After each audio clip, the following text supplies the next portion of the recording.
Here in Houston, Gerald D. Hines is a very familiar name. He is, of course, the developer behind icons like the Galleria, One Shell Plaza, and Pennzoil Place, but he has also left his mark in cities all over the world. Here with the story behind the man that has helped create the skyline of Houston that we all know now, this is George Lancaster. George, thanks for coming in. Well, my pleasure. So here we are. We are at home, our studio, in the Galleria, which is one of his most famous works. Yes, he built this shopping center in 1970. And we owned it through I believe we sold it in 1999. And it's now owned and managed by someone else, and they've continued to expand it. It just proves that it was a really good idea back then, even though it was kind of crazy to build a shopping center with an ice rink and one anchor. Started with the Neiman Marcus, got them to move out of Dallas, and it's turned into like one of the best malls in the world, really. And he is now, Mr. Hines is now in his 90s, but he is still going strong. It is staggering to me. When I was looking through this book, Raising the Bar, it is absolutely remarkable to look at cities like New York, Los Angeles, some of the most iconic buildings. He played a role. He did, and it really all started here in Houston. He moved here, and he worked for an air conditioning company. He's a mechanical engineer by trade. Regular 9-to-5 job. Yes, and then he started kind of on a part-time development job, building a little warehouse office, and he liked it. And so in 1957, he started his namesake firm.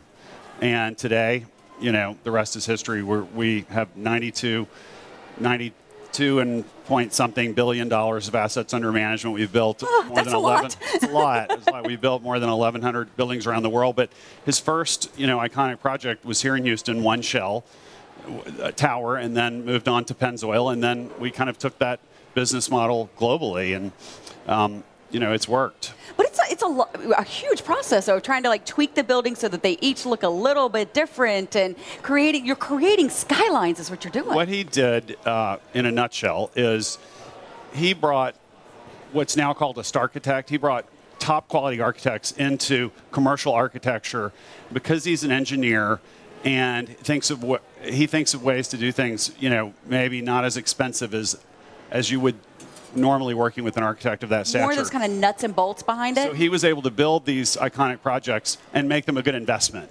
And that had not been possible. They were terrible investments. I mean, a company might build their own building, and if the budget didn't matter, that was fine. But our buildings have to be great investments, too, because we're building for investors as well as tenants. Talk to us about some of the more notable buildings, like in Los Angeles, for instance. Frank Gehry designed the Walt Disney Concert Hall. It's a very, twisted, metal-looking. We were a development manager for that project, but we helped bring it in on budget. We also built Figaro at Wilshire, which is a tall tower downtown with the fire pit in front, and we have projects all over California. Right now, we're co-developing Trans Bay, which is the tallest building in California. It was for a while. I think there's one taller now, but it's gorgeous Caesar Pelli Tower over the Trans Bay Transit Center. And you guys also, New York City and around the world. Yeah. Do you have a favorite that's outside of the United States? Do you have a favorite project? Sure, outside of the U.S. I would say Diagonal Mar is a shopping center we built in Barcelona, and I helped open it, so that was really fun. We did a Frank Gehry building in Berlin called DZ Bank, which is really, really beautiful. Mr. Hines, one of his personal favorites is Tour EDF, which was in Paris, in La Défense, which is a gorgeous Harry Cobb design.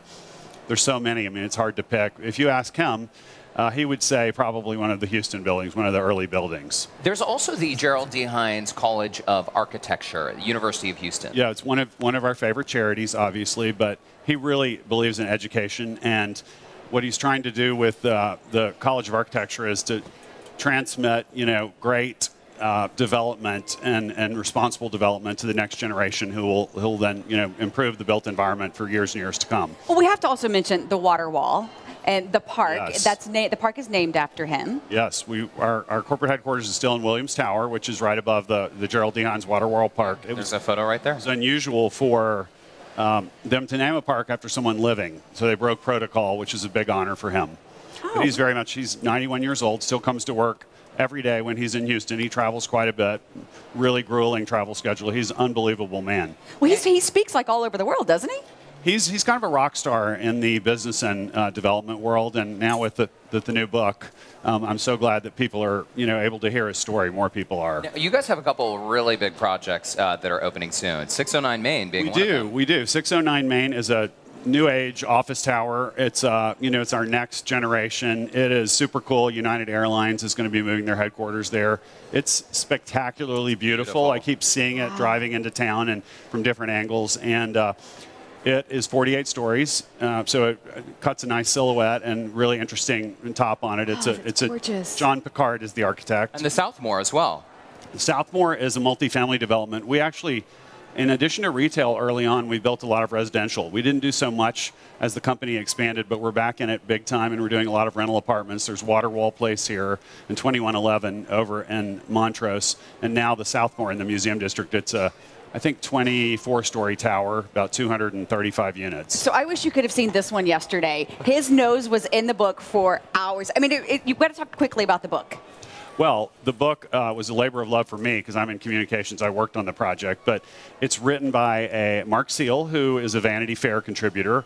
It is a survey of his life and career, and it's inspirational. It's great reading, just as entertainment. It's good history of Houston and of architecture and the built environment.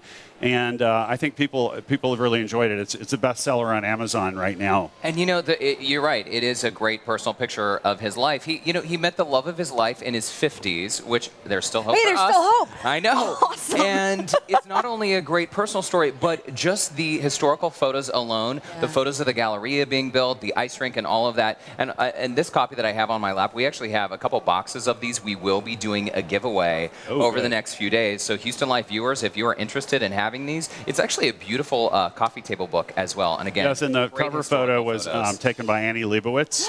Really? So that was a really fun day. And I saw her in the Newark airport the other day asleep. I almost woke her up and thanked her, but she looked so peaceful. I think her flight was delayed. George Lancaster, thank you so much for so coming in. much. Thanks. Remember, Raising the Bar is available at local bookstores. For all the information, you can visit Hines.com. And thanks again, George. Come back Thank and see us you. sometime. Thanks. And come